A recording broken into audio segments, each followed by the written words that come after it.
Good afternoon students. आज हिंदी विषय में काव्य खंड का पाठ 3 पढ़ने जा रहे हैं, जो है सवैये, जिसे लिखा है रसखान जी ने। रसखान श्री कृष्ण जी के बहुत बड़े भक्त हुए हैं। उन्होंने अपनी जो लेखनी है वो श्री कृष्ण के ऊपर ज़्यादा चलाई है। तो इसमें उन्होंने श्री कृष्ण और कृष्ण भूमि के प्रति अपने प्रेम भाव को प्रकट किया है। तो चलिए शुरू करते हैं। पहला छंद। मनुष्य हों तो वही रस खाने, बसों ब्रिज गोकुल गांव के गवारन। जो पशु हों तो कहाँ बसों, नीरो चरो नित नंद की धेनु मंझारन। तो इसमें रसखान जी कहते हैं कि मनुष्य हो तो वही रस खाने, बसों ब्रिज गोकुल गांव के गवारन। अगर मेरा मनुष्य का जन्म होता है दोबारा तो मैं गोकुल गांव में ही बसना चाहता हूँ, वहीं गवाले के रूप में जन्म प्राप्त करना चाहता हूँ। जो पशु हो तो कहा बसो, मेरो चरो नित नंद की धेनु मंझारन। अगर मेरा पशु के रूप में जन्म हो तो मैं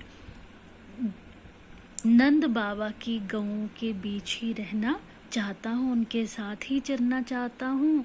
पाहन हो तो वही गिरी को, जो कियो हरिछत्र पुरंदर धारण।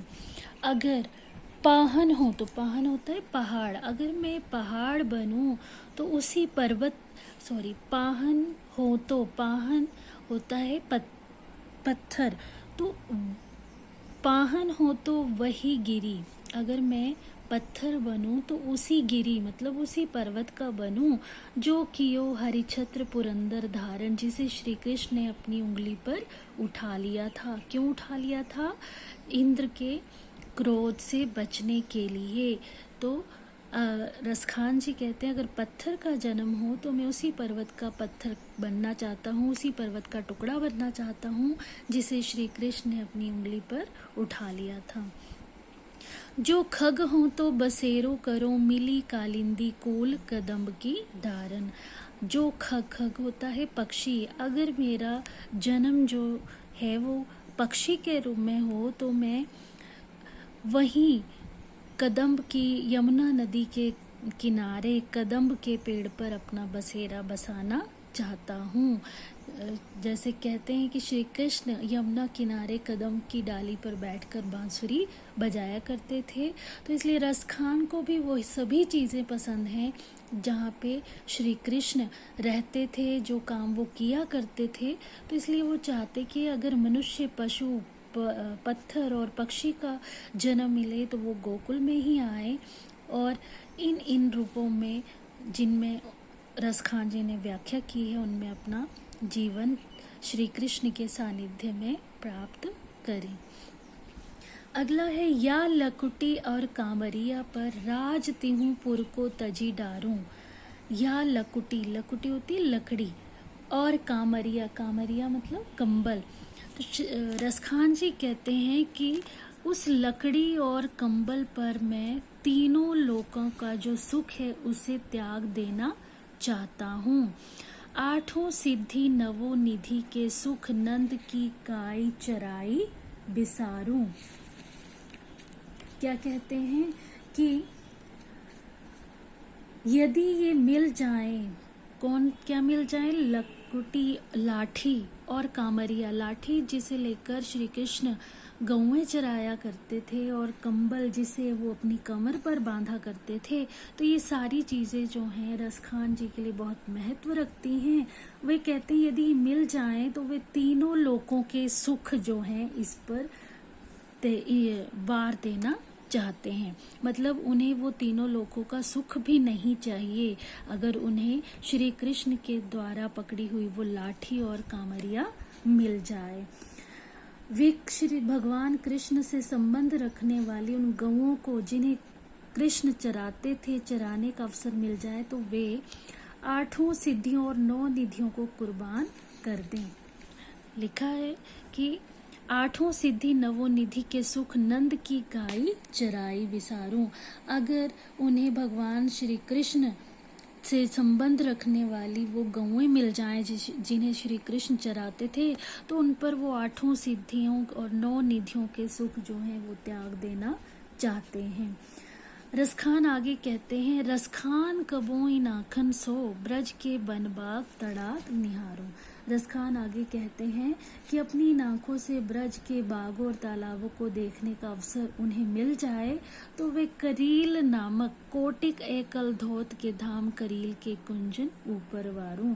करील नामक कंटीले पौधों की तुलना में सोने के महलों को त्याग देना चाहते हैं और उनके बीच रहकर संतोष सुख प्राप्त करना चाहते हैं। कि रसखान बताना चाहते हैं कि उन्हें वो ब्रज के वन बाग तालाब वो सब प्रिय हैं जो श्री कृष्ण से जुड़े हुए हैं, उस पर वो सोने के महलों को भी त्याग देना चाहते हैं। अगला है, मोर पंखा सिर ऊपर राखी हूँ, गुंज की माल गले गरे पहरोंगी, ओढ़ी पितंबर ले लुकुटी बन, गोधन गवारन संग फिरोंगी, भाव तो वो ही मेरो रस खाने, सो तेरे कहे सब स्वांग करोंगी, या मुरली मुरली धर की अधरान धरी अधराना धरोंगी। इसमें दो सखियां आपस में बात कर रही हैं। एक सखी दूसरी सखी को कृष्ण का रूप धारण करने के लिए कह रही है। इन पंक्तियों में दो सखियां आपस में बात कर रही हैं, दो गोपियां आपस में बात कर रही हैं और एक जो गोपी है, एक सखी जो है वो दूसरी को श्री कृष्ण का रूप धारण करने के लिए कहती है। तो पहली सखी कहती है कि उसके कहने पर मोर के पंख की बनी कलगी सिर पर रख लेगी, रत्तियों की बनी माला भी पहन लेगी, पीले रंग के वस्त्र भी पहनकर गौओं बैलों को ग्वालों के साथ वन वन घूमेंगी। अर्थात श्री कृष्ण का रूप धारण करके जैसे श्री कृष्ण पीले वस्त्र धारण करते हैं, माथे पर मोर की कलगी लगाते हैं, उस तरह वो भी उस श्री कृष्ण का रूप धारण कर लेगी और ग्वालों के साथ फिरेगी। भाव तो वो ही मेरो रस खानो, सो तेरे कहे सब स्वांग करूंगी। तो पहली सखी दूसरी सखी को आश्वासन देती है कि कृष्ण उसे अच्छा लगता है, इसलिए उसके कहने पर कृष्ण का रूप धारण करेगी, परंतु यह बांसुरी जो कृष्ण के होठों पर रखकर बजाई जाती है, अपने होठों पर नहीं रखेगी। मतलब वो सभी रूप धारण करेगी, वो सभी काम करेगी जो श्री कृष्ण किया करते थे, पर या मुरली मुरली धर की अधरान धरी अधराना धरूंगी, पर जो मुरलीधर कृष्ण अपने होठों से लगाते हैं उसे अपने होठों पर नहीं लगाएगी। तो इसमें एक सखी दूसरी सखी को कृष्ण का रूप धारण करने के लिए कहती है, परंतु वो सखी सब काम करना चाहती है जो श्री कृष्ण करते हैं, पर उसकी कृष्ण के बांसुरी को वो अपने होठों से नहीं लगाना चाहती। अगला है, कानन दे अंगुरी रहबो जब ही मुरली धुन मंद बजे है, मोहनी तानन सो रसखानी अटा चढ़ी गोधन गह तो गह, तेरी कहो सिगरे ब्रज लोगनी काल्हि कहू कितनो समझे है, माई रीवा मुख की मुस्कानी समारी ना जय है ना जय है ना जय है।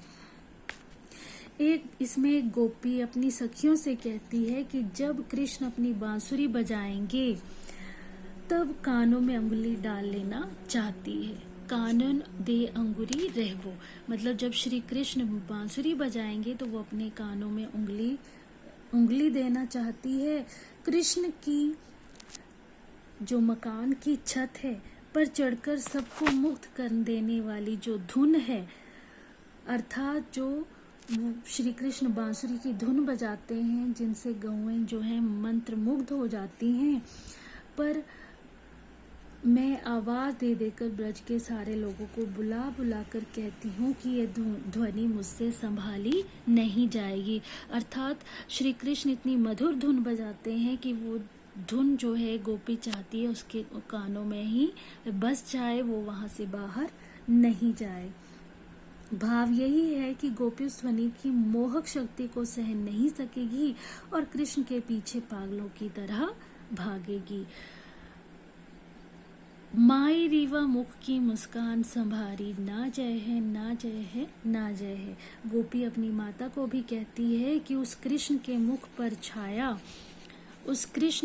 मुख पर छाया मुस्कुराहट का जो सौंदर्य है वो उससे संभाला नहीं जाएगा। भाव यह है कि उससे मिलने के लिए, उसकी संगति करने के लिए वह तड़पेगी, अर्थात वह कृष्ण को पाने के लिए, कृष्ण के पास जाने के लिए बेचैन हो उठेगी। क्योंकि श्री कृष्ण इतनी मधुर बांसुरी बजाते हैं कि कोई भी उनकी बांसुरी के धुन से बच नहीं सकता, वो सम्मोहित हो ही जाता है।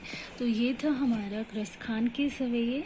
आपने ये वीडियो देखनी है और इसे ध्यान से समझना है। धन्यवाद।